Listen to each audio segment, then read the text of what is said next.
In this video, what I am going to teach you is about an interesting battle that has been fought in the ancient India. तो ये जो battle है इसका नाम क्या है? इस बैटल का जो नाम है वो है battle of Hydaspes that is known as Jhelum. अब देखिए जो हाइडास्पस है वो जो है ये ग्रीक लोगों ने इनका नाम दिया है हाइडास्पस, बट ये जो नदी है वो है झेलम। तो ये जो बैटल है वो बैटल झेलम नदी के किनारे फॉट किया गया। सो इस बैटल में हम पढ़ेंगे ये बैटल कब हुआ।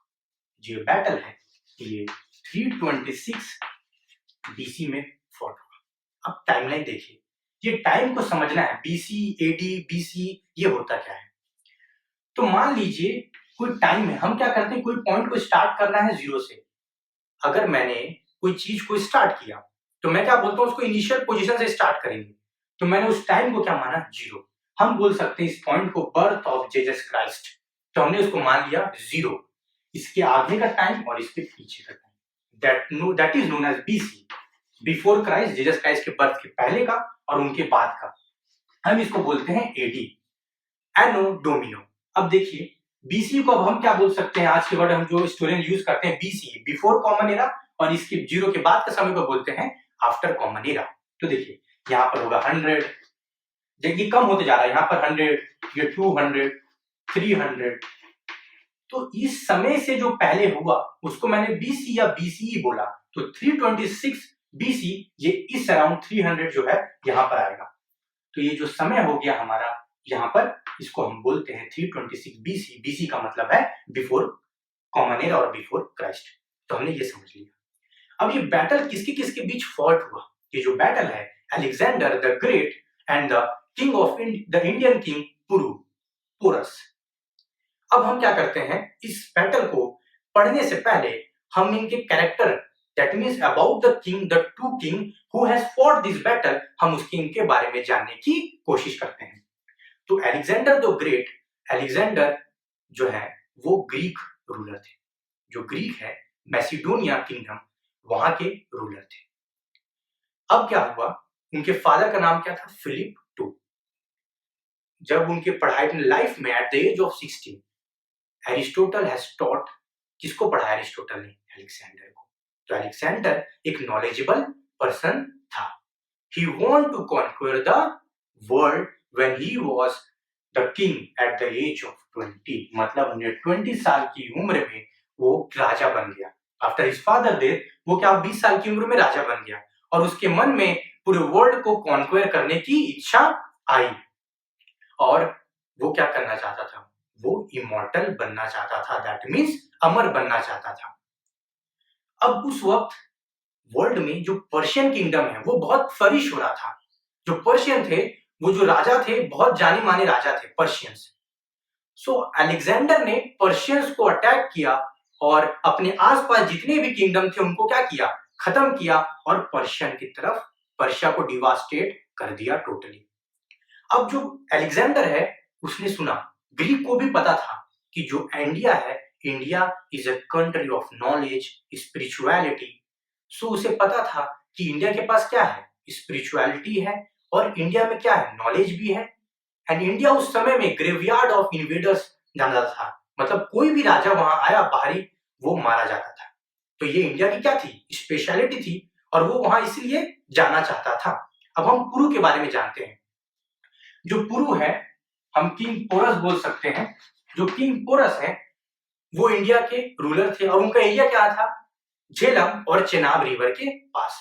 जो एग्जैक्ट लोकेशन है वो एंशिएंट इंडिया की, वो अभी हमें क्या है नहीं पता है एग्जैक्ट लोकेशन क्या है, बट वो क्या थी, झेलम नदी के किनारे।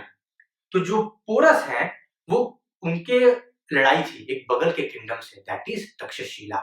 तो तक्षशिला और पुरु जो है वो कौन से, पौरवस जो किंगडम है उस किंगडम के क्या थे, वो रूलर थे। उस किंगडम के बारे में हमें अभी उतना वेल नॉलेज नहीं है। और जो पोरस है वो बोलते हैं कि वो पुरु एक ट्राइब से बिलोंग करते हैं, बट ये क्या है अभी भी इसमें डिलेमा है। तो अब हम आगे बढ़ते हैं। अलेक्जेंडर जब क्या हुआ, पर्शियन को डिवास्टेट करके हरा के जब आगे इंडिया के पास पहुंचा, तो जो नदी थी वो क्या थी, नदी झेलम। अब झेलम नदी में क्या था कि वो झेलम नदी का जो बहाव था, जो वाटर था, वाटर राइज बहुत ज्यादा था, तो जो इनके सोल्जर्स हैं वो क्या कर पाए, क्रॉस नहीं कर पा रहे थे झेलम को। और ये बात पुरु को पता थी। कैसे पता थी? क्योंकि जो तक्षशिला, जिस रूलर से उनकी लड़ाई थी, वो रूलर किसका साथ दे रहा था? वो अलेक्जेंडर को साथ दे रहा था। और तक्षशिला का जो रूलर है वो बार बार पुरु के पास जाके ये बोल रहा था कि अलेक्जेंडर के सामने तुम हार मान जाओ और इजीली उनको अपने किंगडम से जाने दो और उन्हें अपना कॉन्क्वेयर, जो वर्ल्ड कॉन्क्वेयर करने का सपना है, वो पूरा करने दो। पर जो पुरु है वो नहीं माना और बोला आई विल फाइट। तो वो क्या किया, चैलेंज किया कि मैं लड़ाई करूंगा। और वो भी क्या था, तैयार बैठा हुआ था। अब देखिए, अब क्या हुआ कि नदी को तो क्रॉस नहीं कर पा रहे थे अलेक्जेंडर के आर्मी से। तो क्या हुआ, अलेक्जेंडर ने अपने पाथ को बदला और कहीं दूसरी जगह से झेलम को क्रॉस करके ना करते हुए कहीं दूसरे रास्ते से आने की कोशिश की। बट जैसे ही अलेक्जेंडर इस और उनके ट्रूप्स ने उस नदी को क्रॉस किया तो वो बहुत ही ज्यादा डर गए। कैसे? उन्होंने देखा कि जो पुरु है उनके पास जो उनकी आर्मी है उसमें एलिफेंट्स हैं और जो उनके घोड़े, जो हॉर्समैन है, उन्होंने जब हाथी को देखा तो एकदम घबरा गए कि एक हाथी को वॉर के लिए यूज करना कितना डिफिकल्ट है, इतने से डिफिकल्ट होना, और उसके बाद भी ये हाथी से लड़ाई कर रहे हैं। तो दे वर टोटली शॉक्ड। बट लड़ाई हुई आफ्टर अ वेरी टफ और fight, the result was that the Greek historians used to write that Alexander won the battle and the Puru surrendered. तो फैक्ट, अब देखिए इसमें डिलेमा कहां है और हम कहां पॉइंट नोट करेंगे कि इसमें प्रॉब्लम क्या है इस बैटल में। अब देखिए, पहला हम पॉइंट वाइज पढ़ते हैं कि क्या इसमें हम क्या डिलेमा क्या है, अनक्लियर चीज क्या है, क्योंकि ये ग्रीक हिस्टोरियन लिखते हैं तो वो अपने जो राजा है उसको महान दिखाने की कोशिश करेंगे। अब लड़ाई तो हुई, बट जब भी अलेक्जेंडर ने अपने पूरे जर्नी में बहुत ही ब्रेव जो रूलर्स हैं उनको मार दिया, ट्रूप्स पूरे डिस्ट्रॉय कर दिए, किसी को छोड़ा नहीं। But Greek use to write कि जो अलेक्जेंडर है उस लड़ाई में ब्रेवरी, जो पुरु की ब्रेवरी को देख के बहुत इंप्रेस हो गया और उसने पुरु को मारा नहीं और उनको अपना सबऑर्डिनेट रूलर और बना दिया।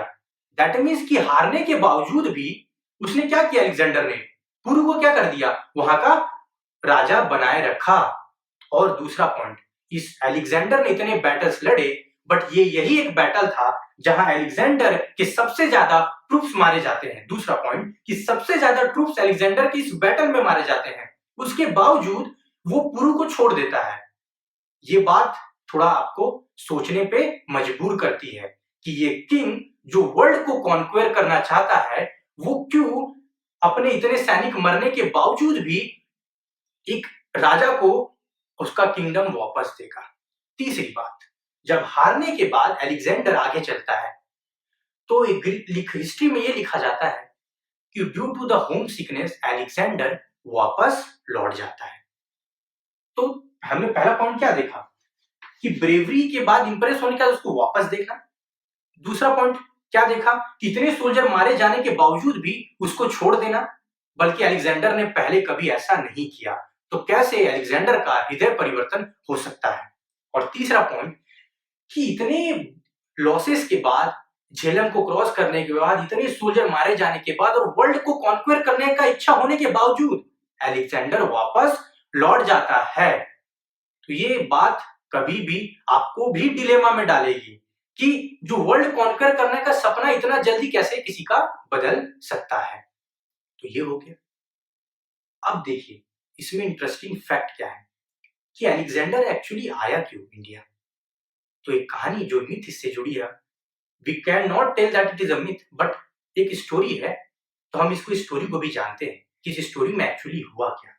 तो जो अलेक्जेंडर है, मैंने आपको पहले ही बताया कि वांट टू बी इमॉर्टल, वो अमर होना चाहता था। तो इंडिया में स्पिरिचुअलिटी के बारे में भी पता था उन्हें। तो अलेक्जेंडर ने अपने ट्रूप्स को भेजा और देखा, बोला कि आप जाओ अपने आसपास एरिया में ऐसे इंसान को ढूंढो जो क्या है, अमर हो, या जो मुझे अमर बना सकता है। जब उनके ट्रूप्स ढूंढने निकले तो उनके ट्रूप्स ने ये पाया, एक सेंट को देखा, एक सन्यासी को देखा। अब उस सन्यासी को देखा तो उन्होंने पूछा कि हम कैसे इमॉर्टल, अबाउट इमॉर्टल, अमर कैसे बन सकते हैं, क्या आप कुछ बता सकते हैं? तो सेंट ने बोला, हाँ मेरे पास तरीका है, मैं इमॉर्टल का, मैं आपको इमॉर्टल बना सकता हूं। तो उनके सोल्जर्स ने बोला कि आप मेरे साथ चलो, ट्रूप्स ने बोला कि आप मेरे साथ चलो, तो उन्होंने मना कर दिया और उनके ट्रूप्स ने उन्हें धमकी दी कि मैं आपको क्या करूंगा, मार दूंगा। तो हंसते हुए उन्होंने बोला कि I don't have fear of death, मतलब मुझे मार दो। तो उन्हें पक्का विश्वास हो गया कि वो इंसान जिसको मरने का डर नहीं है तो वो कौन होगा, तो वो है इमॉर्टल। अब देखिए फिर क्या हुआ जब उनके ट्रूप्स गए और उन्होंने किसे बताया, अलेक्जेंडर को। तो अलेक्जेंडर खुद ही चल के क्या हुआ, उस सेंट के पास आया और उस सेंट को उनको पता था कि he want to be immortal. तो उन्होंने वही क्वेश्चन पूछा कि क्या मैं इमॉर्टल बन सकता हूं, तो उन्होंने बोला हाँ। तो उन्होंने बोला कि कैसे, तो उन्होंने एक तरीका बताया। उन्होंने बोला कि आपको इस जगह से जाना पड़ेगा और इस जगह पे जाने के बाद आपको एक झील मिलेगा, एक पानी का जगह, और आपको उस वाटर को ड्रिंक करना है and then you will be immortal. But Alexander जब अपने ट्रूप्स के साथ निकला तो उसके माइंड में क्वेश्चन आया कि जो मेरे ट्रूप्स हैं वो भी क्या हो जाएंगे, इमॉर्टल, अमर हो जाएंगे। तो उन्होंने अपने ट्रूप्स को बोला कि तुम यहां रुको, मैं उस जगह जाके आता हूं।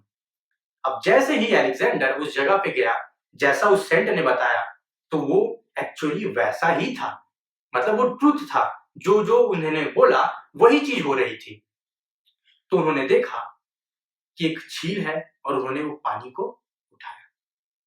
अब जब वो पानी पीने जा रहे थे तो ये कहानी है, इस कहानी में ये है कि एक कौआ वहां से बोला, उन्होंने बोला कि डोंट ड्रिंक दिस वाटर, कि इस पानी को मत पियो। तो उन्होंने बोला क्यों, तो बोला मैं यहाँ इतने सालों से मैं यहाँ जीवित हूं, इतने साल से मैं क्यों जीवित हूं, क्योंकि मैंने इस पानी को पी लिया और इस पानी को पीने के बाद मैं अमर हो गया। मिलियंस ऑफ ईयर से मैं क्या हूं, यहीं पर बैठा हूं। मेरे जितने दोस्त, मैं सबको देख रहा हूं, जिसने जन्म लिया वो क्या हो रहा है, मर रहा है। तो मरना, अगर आप नहीं मरोगे तो ये सबसे बड़ा दुख होगा इस दुनिया का। तब अलेक्जेंडर के माइंड में ये पॉइंट आया और उसने उस वाटर को जो पीने जा रहा था, उस वाटर को क्या कर दिया, छोड़ दिया और वो वापस लौट गया।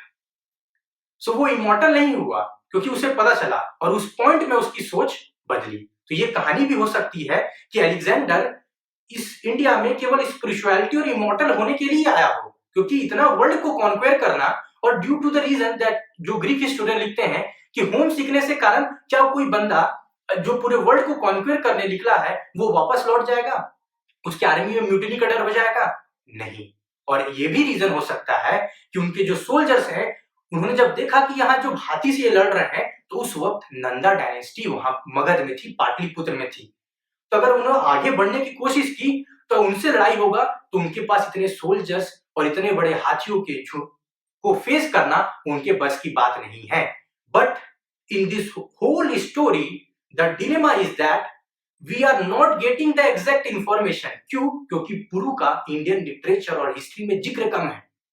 मतलब ग्रीक लिखते हैं बट हम इंडियन को नहीं पता। और ये क्या है कि ग्रीक कभी भी अपने आप को महान दिखाने की कोशिश करेंगे और इस महान कारण हम अपने किंग को ही वेटेज नहीं दे रहे, उसकी कहानी तो हमें नहीं पता, उनके ब्रेवरी पे डाउट कर रहे हैं। So this is a dilemma in this all battle, इस बैटल में हुआ क्या और अलेक्जेंडर का हृदय कैसे बदला। अब ये आपके है ऊपर है कि आप इस बैटल को कैसे लेते हैं। मैंने जो इन्फॉर्मेशन और इससे जो डिलेमा, जो इंटरेस्टिंग फैक्ट है आपको बताया, और this is all about the battle of Hydaspes, this is known as jail.